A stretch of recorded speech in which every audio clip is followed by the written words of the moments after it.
HOA Karen's voice screeched like a car alarm nobody could shut off, echoing across the quiet cul-de-sac. "You're trespassing, you little punk," she bellowed, her chins wobbling as she jabbed a sausage-like finger at Min, a lanky college kid just trying to deliver a package. The absurdity of her rage was almost comical, but the venom in her eyes made it clear this was no joke. Min froze, clutching the cardboard box, his part-time job suddenly spiraling into a nightmare. HOA Karen, in all her self-righteous glory, had decided he was a criminal for daring to step on her lawn except it wasn't hers at all. Min had been delivering packages for months, navigating the sleepy streets of this upscale neighborhood with nothing but a playlist and a beat-up bicycle. Today was supposed to be routine. Drop off a parcel at 47 Willow Lane and head home for dinner. But as he pedaled up to the modern two-story house, HOA Karen emerged like a storm cloud in a tacky leopard print tracksuit. Her hair was a mess of over-bleached curls, and her face was twisted into a sneer that screamed she was better than everyone else. "This is private property," she snapped, waddling toward him with surprising speed for someone her size. Min, barely 20, stammered, "I'm just delivering a package, ma'am. It's for Mr. Thompson." "Mr. Thompson?" HOA Karen scoffed, crossing her arms over her chest. "I'm his wife, and I don't know you. You're not supposed to be here." Min blinked, confused. He'd delivered to this house before and met Mr. Thompson, a kind older man who always tipped generously. There'd never been mention of a wife, and certainly not one like this. But HOA Karen wasn't done. She planted herself in front of him, blocking the path to the porch, her voice rising to a pitch that made nearby dogs bark. "I'm calling the police. You're probably stealing something." Min's stomach sank. He was a first-generation kid, working to help his parents with bills while studying for his engineering degree. The last thing he needed was trouble with the law. "Ma'am, please, I'm just doing my job," he said, holding up the package with the address clearly printed. But HOA Karen wasn't interested in facts. She pulled out her phone, dialing 911 with theatrical flair, her eyes gleaming with triumph.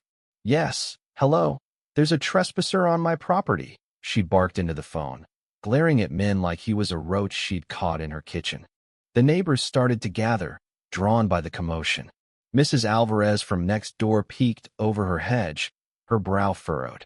A jogger slowed down, earbuds dangling, trying to piece together the scene. Min felt their eyes on him, the weight of judgment pressing down. He wanted to explain, but HOA Karen's tirade drowned out any chance. "This is my house," she declared, gesturing wildly at the pristine lawn and the sleek house behind her. "I've lived here for years, and I won't have riffraff like you ruining our neighborhood." Min's heart raced.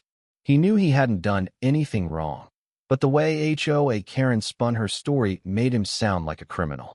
Her confidence was unshakable, her voice dripping with entitlement as she recounted a fabricated tale of men sneaking around and threatening her.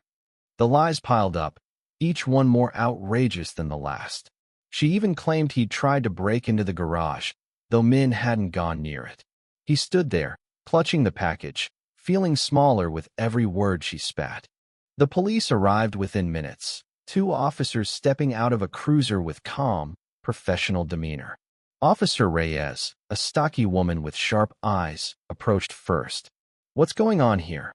she asked, her gaze flicking between Min and HOA Karen. Min opened his mouth to explain, but HOA Karen cut him off, her voice now a mix of fake tears and indignation. "This boy was trespassing. He's been lurking around, probably casing the place. I'm Mrs. Thompson, and this is my husband's house. I want him arrested." Min's jaw dropped. Mrs. Thompson? He'd met Mr. Thompson's daughter once, a quiet woman who'd mentioned her father lived alone since her mother passed away years ago. HOA Karen's story was unraveling in his mind, but she delivered it with such conviction that even he started to doubt himself. The second officer, a lanky man named Officer Chun, raised an eyebrow. "Ma'am, can you show us some ID?" he asked, his tone neutral but firm. HOA Karen's face twitched, just for a moment, before she doubled down. "My ID? Why should I have to prove anything? This is my home." She gestured at the house again, her voice cracking with frustration. This boy is the problem, not me. But Officer Reyes wasn't swayed.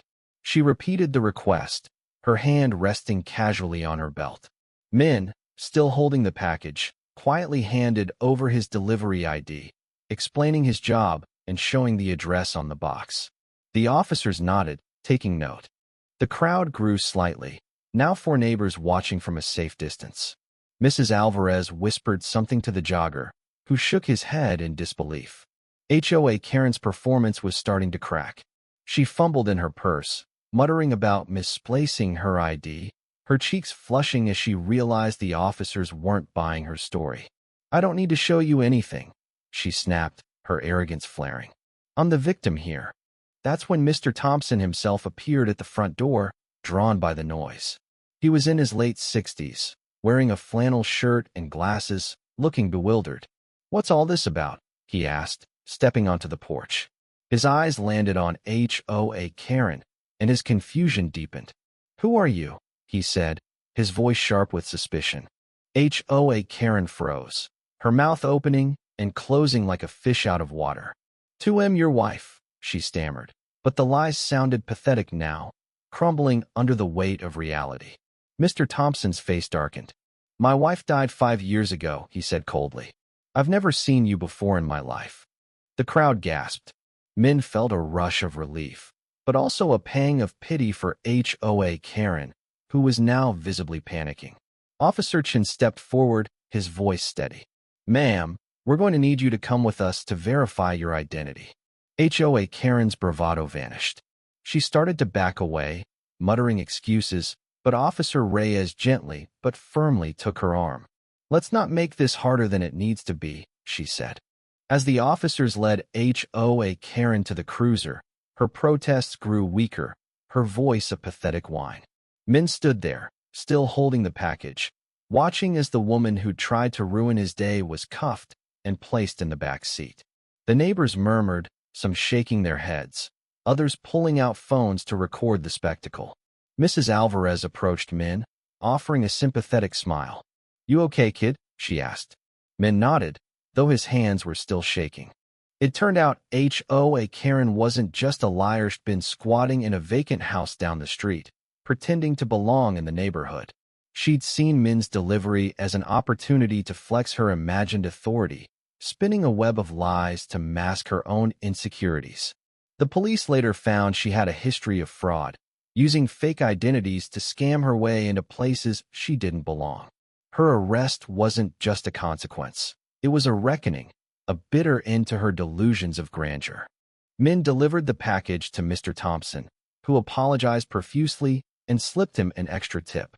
"Don't let people like her get to you," he said, his voice kind but tired.